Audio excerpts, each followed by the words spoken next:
Hey there, I'm Lee Ullman here with some big news from the National Young Farmers Coalition. We're partnering with Heritage Radio Network on a special season of The Farm Report. It's all about what's happening with the Farm Bill and how it impacts farmers and eaters. I am growing diversified vegetables on land that's been in our family for 150 years. And so with the pandemic, gentrification, property values going up, we had to sell the land and we lost it. Join us as we uncover the untold stories behind this massive piece of legislation that shapes how we grow our food, what we eat, and so much more. The problems we have had, those are things that come from earlier Farm Bill and USDA policy, right? Like Earl Butz, get big or get out. You know, it's my responsibility to know not only what I'm eating, but then like how that all came to be. And realize like, wow, like this piece of legislation, all this money, like it's technically something that I support as a taxpayer. While Congress debates the next Farm Bill, this is not just an invitation to listen. It's a call to action. Be part of the conversation. Subscribe to the Farm Report on Heritage Radio Network, wherever you listen to podcasts. You're listening to Heritage Radio Network. We're a member-supported food radio network broadcasting over 35 weekly shows live from Bushwick, Brooklyn. Join our hosts as they lead you through the world of craft brewing, behind the scenes of the restaurant industry, inside the battle over school food, and beyond. Find us at heritageradionetwork.org. Today's program was brought to you by Le Creuset, made in France since 1925. The first and finest enameled cast iron cookware, a favorite for generations.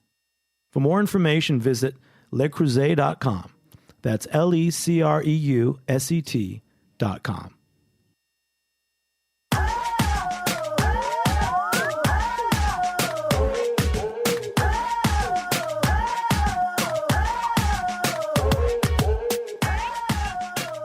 Hello, and welcome to A Hungry Society. I'm Portia Wilson, and this is the show where we talk about food, food media, and so much more.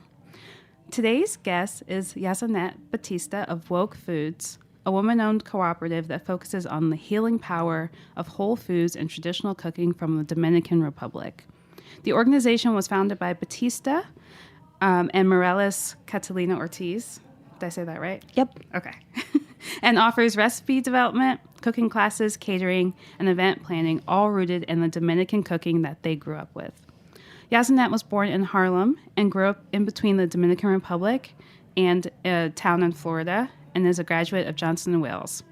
Today, she lives and works in the Bronx as a nutrition and food justice educator for middle school students. Ysanet, welcome to A Hungry Society. Thank you. I'm really excited to have you here. Woke Foods, I think, is such a cool, innovative. That word's played out, but you know what I mean.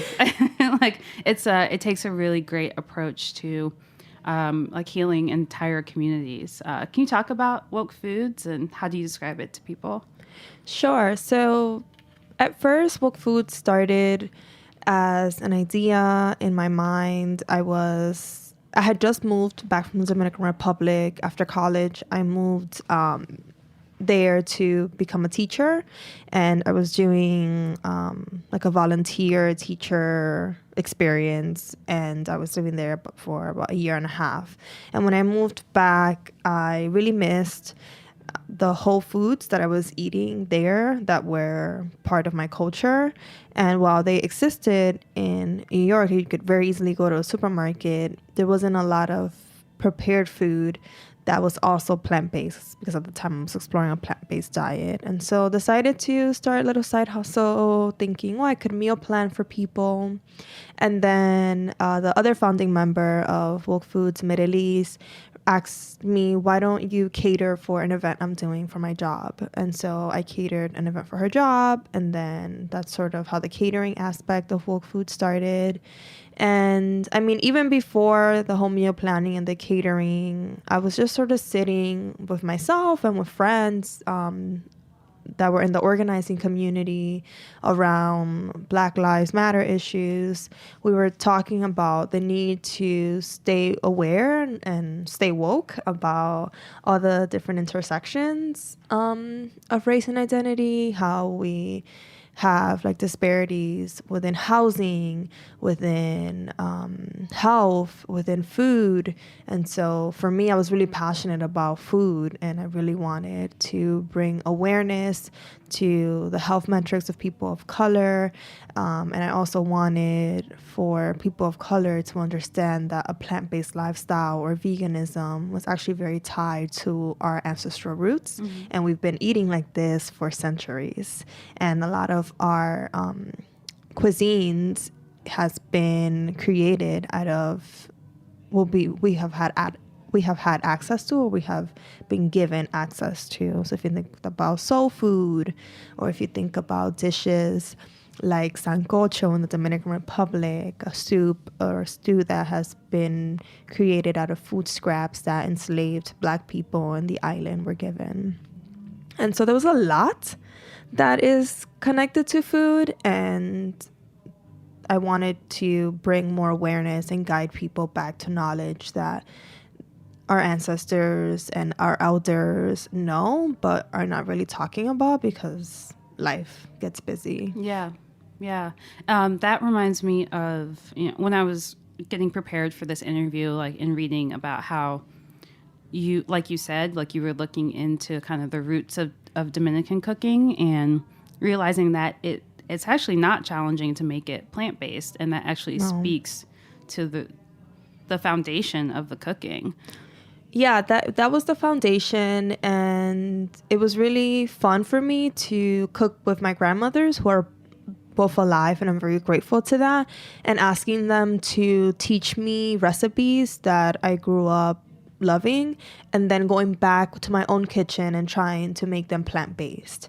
And it was pretty easy. I also have a privilege of having access to technology, and there's so many recipes and tips and tricks on how to make vegan cheese or make a vegan egg, like all these ways to make your food plant-based. And so I took what I was learning from my grandmothers, and I took what I was sort of learning online and through YouTube, and sort of merged them.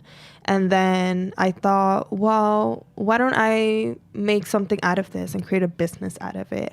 And I reached out to my grandmother, and she was helping me with the catering orders. And then I reached out to two friends, one of them being Merelis, and I said, hey, I want to make this a worker cooperative. They're like, what's a worker cooperative? And I was like, well, I don't know much about it either, but I know it's a business that is owned by all the employees. So I want you and this other person, Claudia, my grandmother, and me to like own it together, and we can do catering and meal planning, and we can offer these services to our community of Washington Heights and the South Bronx and other communities that love Dominican food and want to be healthier or want to explore a plant-based lifestyle and don't have a lot of information to do that. And so we can sort of fill that gap with this business.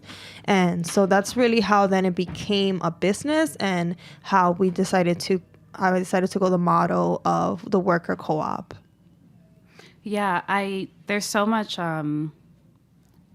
lately, something that's been very intriguing for me when it comes to food waste in this country is talking to communities who, well, I should start with what kind of fueled it, but I don't know if you've read Chef Sean Sherman's Indigenous cookbook.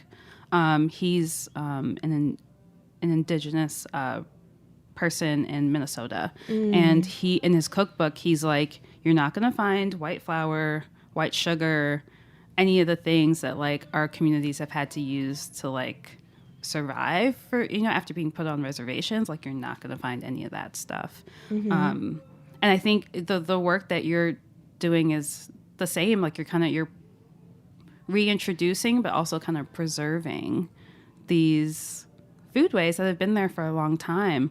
And in that work, it becomes like super empowering. It's like these self-determining food systems that you're helping to create. For sure. So, like I said, I mean, it's intersected to so much, to identity, to economy, to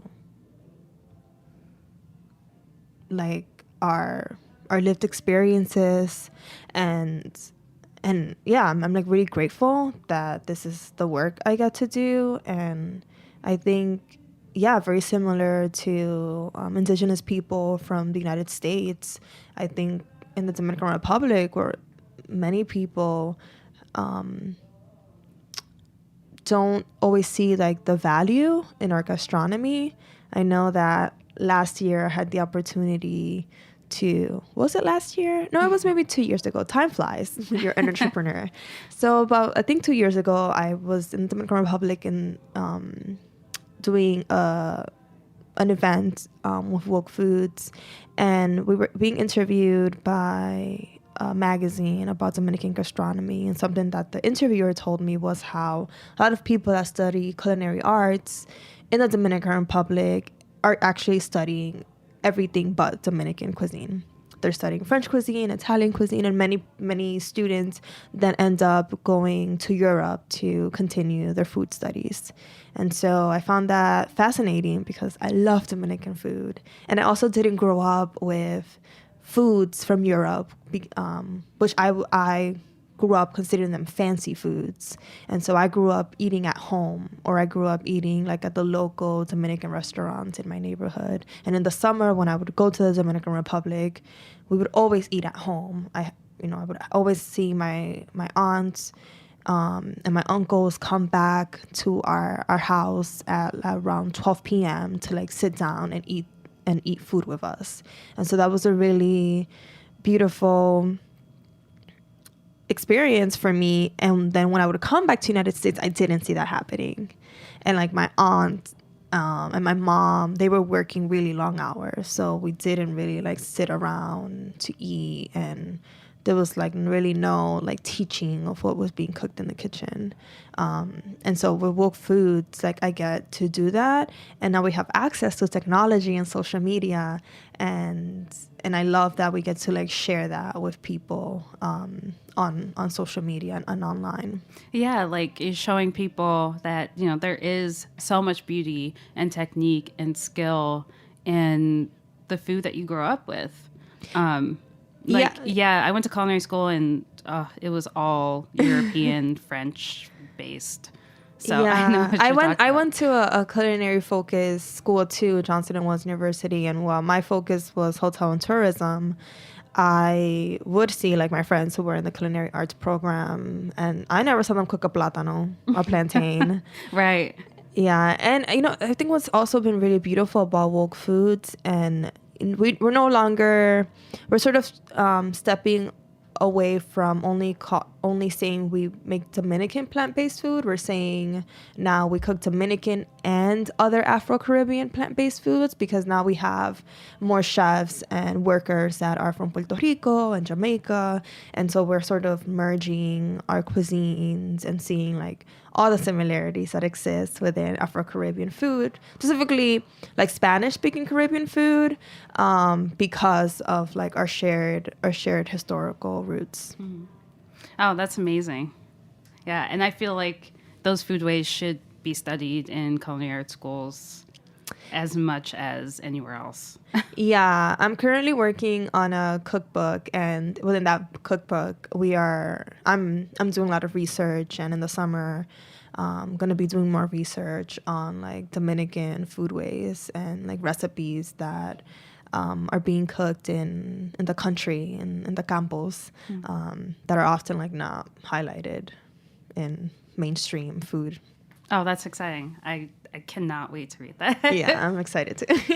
So in addition to your cookbook, you're also working on a really exciting farm project. Yeah, I be doing all the things. You are very busy. Yeah, I am busy, but I'm also just really passionate about this work.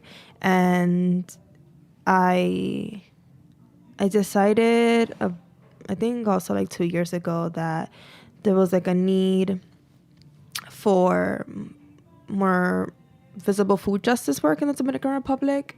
And so I grew up in a family that didn't always understand the complexity and like rich culture of our country. And so when I say complexity, I mean like the fact that like through the transatlantic slave trade, people from Africa ended up in the Dominican Republic, and how because of that, many Dominicans are Black. Unfortunately, through a lot of genocide and dictatorship and violence, both like physically and also mentally, a lot of Dominicans have anti-Black sentiment within them. And so like I grew up with that, and in college I had the opportunity to like learn about real history and the ways that like Black history is very connected across the diaspora. And when I went back to the Dominican, one day I decided, I'm gonna go back to the Dominican Republic and become a teacher. And when I was an English teacher, and in my classroom, my students would often make prejudicial comments about themselves, calling themselves ugly for being darker skinned or for being half Haitian. And I was like, we're not learning English anymore. And so I started teaching them about real Dominican history. I started teaching them a little bit about Haitian history and how like we're more connected than we're separate. And they started to make those connections like right away, and like those prejudicial comments and transform to like comments of solidarity and kinder words, and they started to see their roots as one.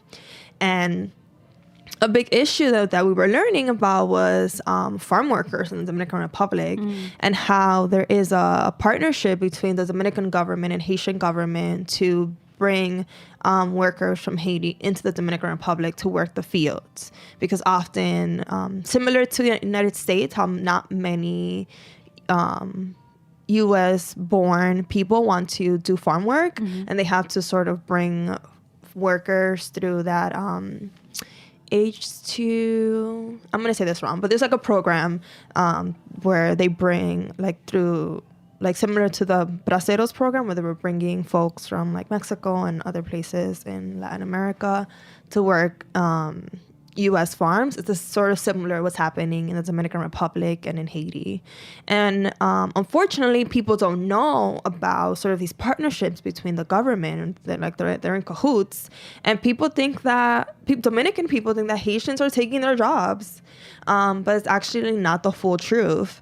And they are underpaid often. When they are done with their farm labor, Dominican farm owners will report them to immigration. Wow. Which also happens in the U.S. Right. With like U.S. Yeah, and then, as you're telling the story, I was like, okay, that sounds so many like similarities. Here. And yeah, it's super fucked up. And I just feel like there is, I don't know. I love farm work. Because of its history and how like just beautiful it is to be able to grow your own food and be able to grow food for other people. And I wanted to create something so that farm workers in the Dominican Republic, specifically dark-skinned farm workers and Dominican Haitian farm workers, could have work where they were getting paid fair wages and whether they were being treated well, or where they actually had a say in the kind of work they were doing. Yeah. So essentially that is how this farm project that I have in the DR is like thought of. And right now it's just an idea that is coming to be more true every day. So it's called the Mamatingo Farm Bed and Breakfast Project, and it's called the Mamatingo Farm Cooperative Project because Mamatingo was a peasant farmer in the Dominican Republic who also had Haitian ancestry and was assassinated in, I think, the early 1970s. I think November 1st, 1974. And maybe that date is wrong, but she was assassinated for doing farm justice work. Wow. Yeah, she was like fighting for land in the Dominican Republic and was assassinated soon after she won a victory. And so she's like a heroine that is not often uplifted in Dominican American families and also in Dominican families, probably because she's darker skinned. And so that's really like the inspiration behind that. And then the bed and breakfast piece comes because I studied hotel and tourism, and I worked in hotels since I was 16 and saw a lot of fucked up shit happen there too.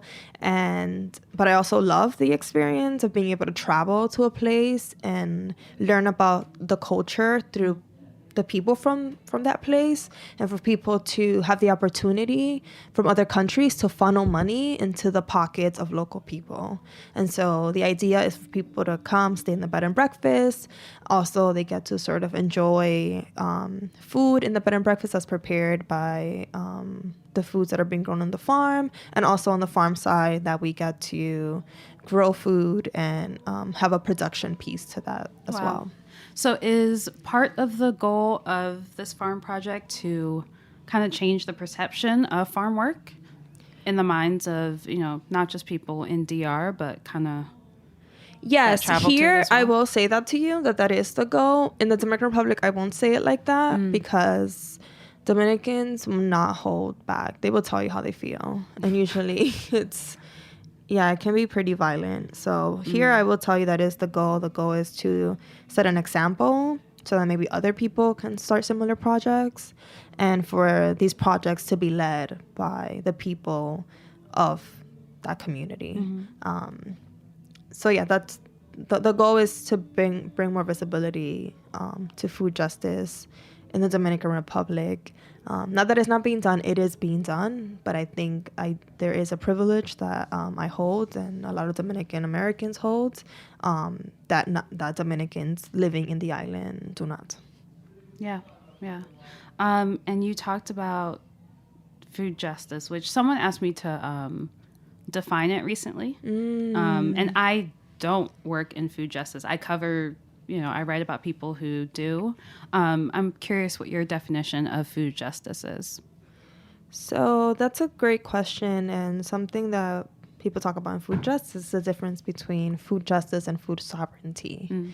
And so I think food justice is essentially the idea of having access to consume healthy, whole foods, and be able to also grow healthy and whole foods in environments that sustain you and don't kill you.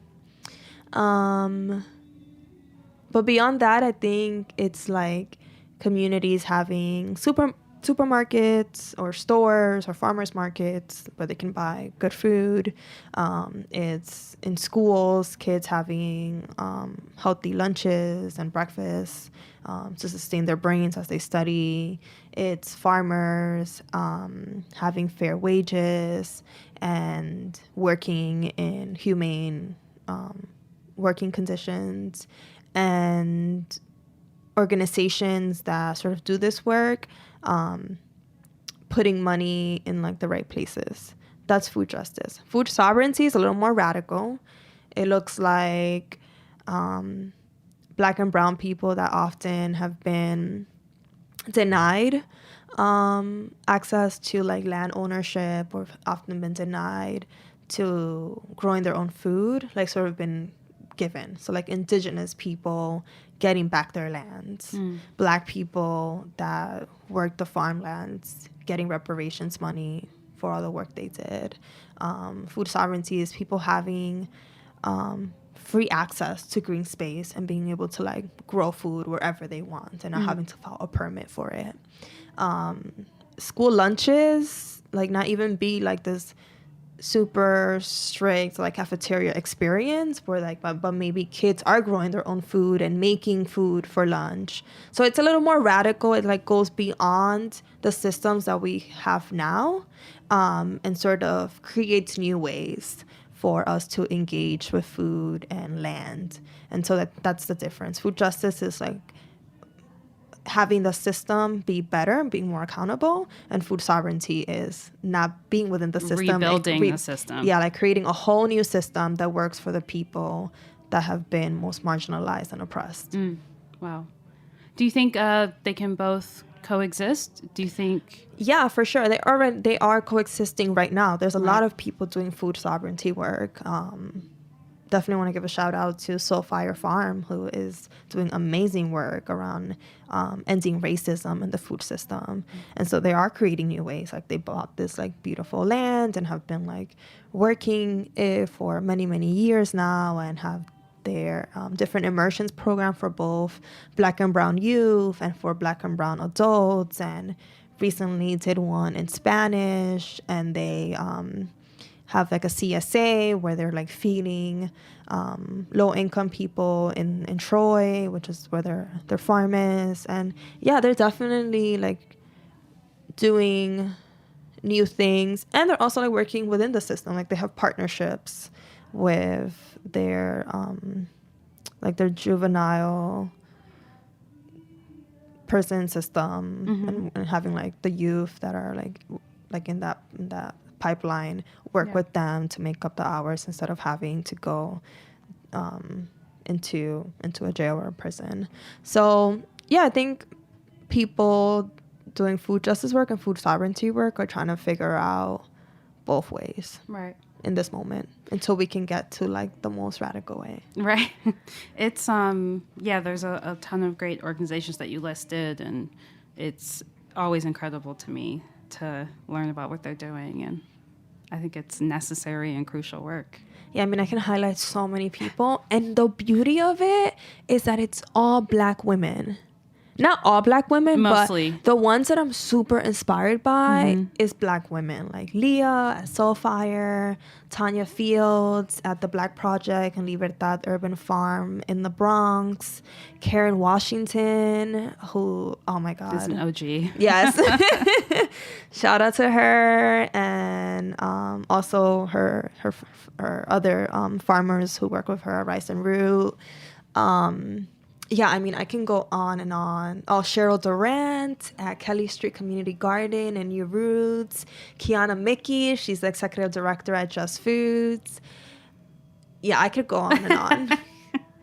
It's amazing. I just, love it. We're going to take a quick break, and we'll be right back with more.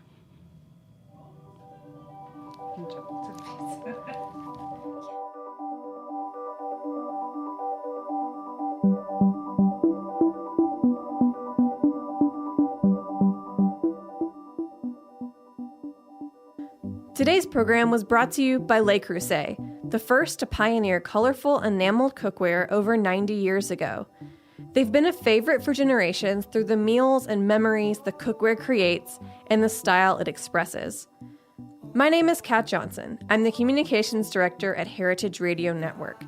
When I'm not making food radio, I'm making food, and my favorite cookware is the 8-quart marine blue Dutch oven that never leaves my stovetop. Before we got our Le Creuset, the cookware we used most often was an antique Griswold cast iron pan. It didn't take long for me to realize how much I'd been missing enamel cast iron in my life. Le Creuset has the superior heat retention of cast iron, but paired with the unparalleled performance and ease of enamel. That means delicious food with easy cleanup. Head to lecreuset.com/HRN, that's LECREUSET.com/HRN, to see all the new products and amazing holiday gift deals. HRN listeners will get 20% off the new Le Creuset cookbook with the code HRN. Just to wake up. Still, I don't want to go. All right. So we are back with Ysanet. Or I'm not pronouncing that. It's Ysanet. Ysanet Batista. And of Woke Foods, which is a great organization here in New York and in the DR. So the second half of the show, I usually talk to my guests about dining. And when we were preparing for this, you were like, we didn't go out to eat much. So like, I don't know if you want to ask me those questions. Mm-hmm. Like I said earlier, my family mostly cooked at home. And if we did eat food from the outside, it was because my aunt or my mom brought us like Chinese food from the corner store or pizza because they didn't have time or my grandmother wasn't able to cook for us. So, yeah. And even now as an adult, I don't like know like the fancy restaurants or like the you know like oh, have you tried this place? All the restaurants I know are probably vegan because that feels like really fun to me to go check out like the good vegan spots. So that really has been like my experience with like restaurants and dining outside of my house. And you grew up in Harlem, right? Yeah, my family is from Harlem on 135th and Broadway. And so, yeah. But then my mom and I have lived all over in terms of like Manhattan. Like we've lived in West Harlem, we've lived in Washington Heights, and we've lived in Inwood. Inwood is my New York geography. It's like it's not that great. 207, like West 207 area. It's kind of like Washington Heights, but okay. Not. Yeah, I recently went to Washington Heights for the first time. Oh wow! Yeah, and kind of like bounced around. It was fun. It's a great part of New York. It is. It's beautiful. It has so much green space. Like once you go up to Inwood, like the park, and it's super close to upstate. So it's like a short drive upstate. So it's nice. So what did your grandmother cook when she would like cook dinner? Like what did you typically have on the table? Typically, it was white rice, red kidney beans, and stewed chicken. And maybe like on the side, like a cabbage salad, like shredded cabbage, like with vinegar and like carrots and tomato. And sometimes fried sweet plantains. Ooh. Yeah. And then sometimes it would be Dominican style spaghetti, which is not like super red like Italian spaghetti, and it's a lot more sticky than Italian spaghetti. You know, like Italian spaghetti is like very sauce heavy. Dominican spaghetti is like saucy, but the sauce sticks to each spaghetti, and so it kind of like gets dry a little bit. I don't know, but I have never had Dominican spaghetti. Wait a minute.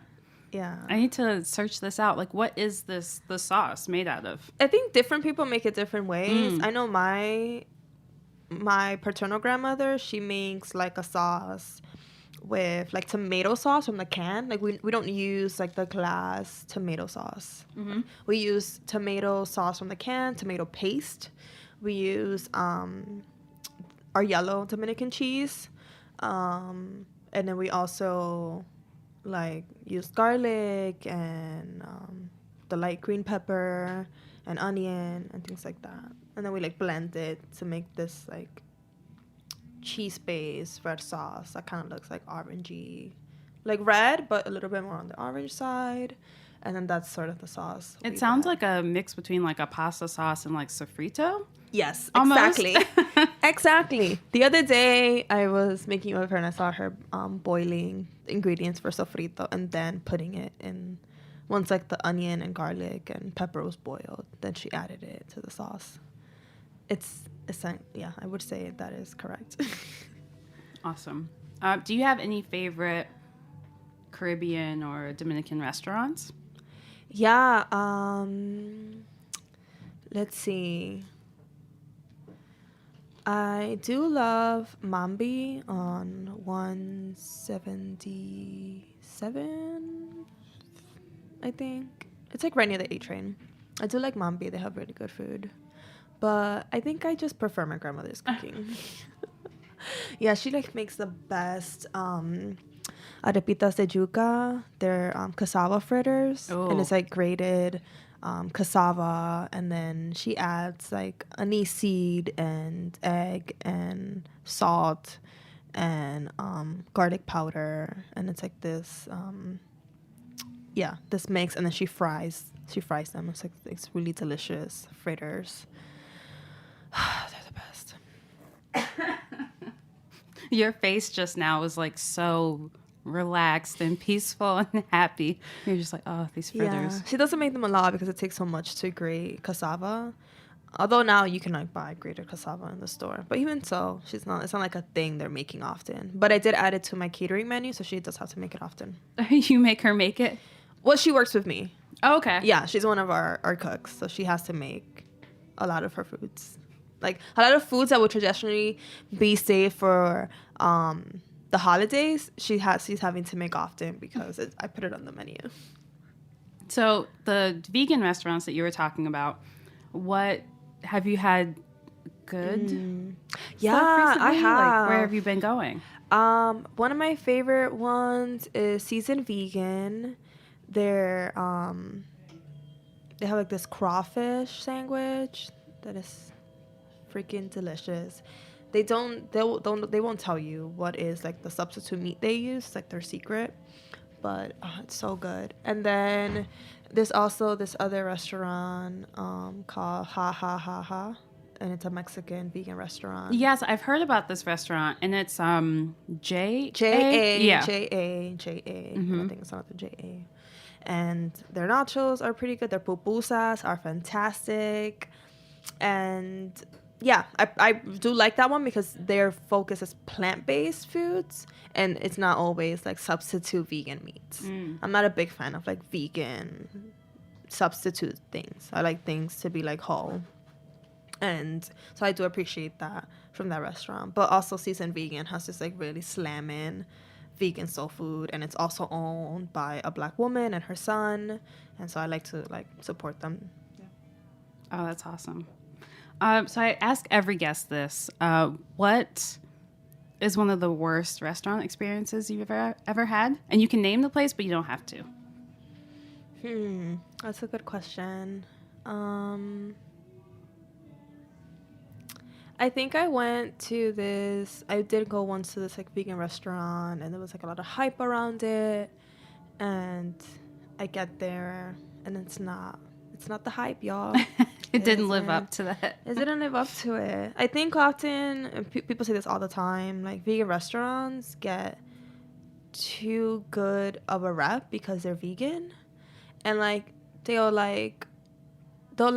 slack sometimes. So like, well, we're vegan, so as long as we have the vegan stamp, people will come to our restaurant. But it was so bad. It was like no seasoning, and it was also supposed to be like a Latin vegan spot, and I was like, oh my god, this is so bad. And the food was so expensive. Not expensive, but it was expensive for me. Yeah, it was like $17-18 a plate, and I was so unsatisfied. Oh, that's like the worst, when you're expecting to have a really good meal and it just doesn't live up to it. And you already paid for it, so it's done.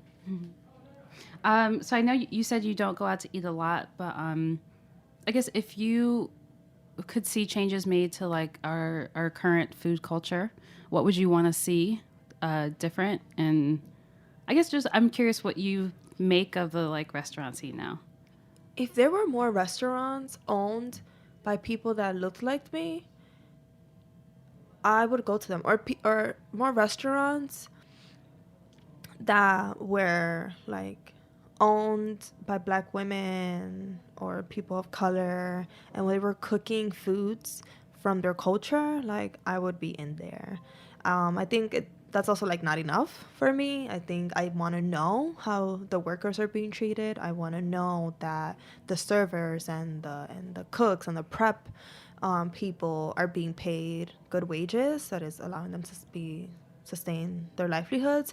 And I also want to know that the chefs are talking kindly to the workers and are not cursing at them, and being bullies to them. And so I wanted, if there were more restaurants like that, where like there was more transparency, and more like visibility of people of color and our foods, I would definitely like love to go to one of those, or many of those. Yeah, same. I do like I love going out to eat, but it's finding restaurants that are owned by people of color is tough in this city, which is really frustrating because there are a ton of people of color in this city, but restaurant ownership is still like largely white. Well, because it's also really hard. Real estate is really hard in New York City. And so to even buy a restaurant takes a lot of money. And so most people of color in New York City are low income or middle or working class. And so someone like me, I won't ever be able to own a restaurant unless I change my class status, or someone decides to like throw money my way.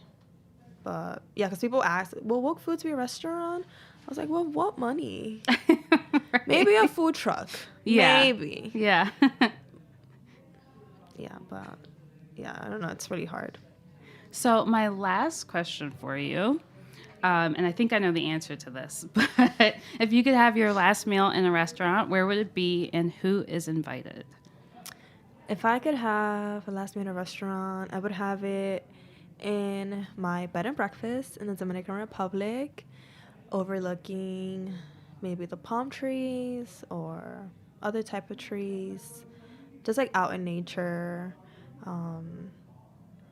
The menu would be made by both my grandmothers, and they would be invited. My family would be invited. All of the food sovereignty heroines that I mentioned before would be invited, and I would have lots of kids there, and just all kinds of children, or like children that you know, or another dream of the farm project is to have a social justice camp for youth. So maybe some of the youth from there.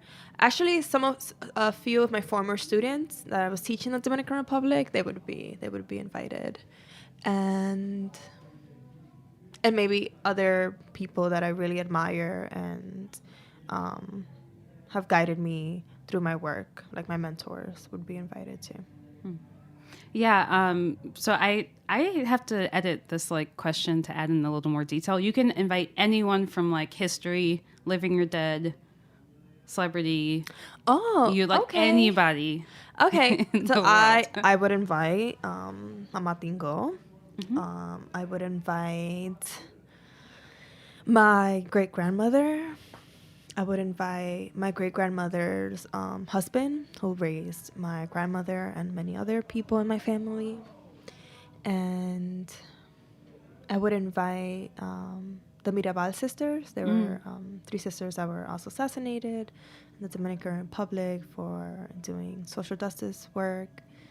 And I would also invite my father, who is incarcerated and has been incarcerated for the past 17 years. So I would definitely want him to be at that dinner. It sounds like a great dinner. Yeah. Yeah. Well, I feel like, I don't know, I want to like keep talking to you, but also I can't wait to see what you're up to and what you're doing like a year from now, because I feel like you have a lot of like very beautiful, beautiful projects in the works. So thank you. I appreciate that. Thank you so much for being here. Thank you for having this show exist. And thank you so much for listening. We'll catch you next week on A Hungry Society.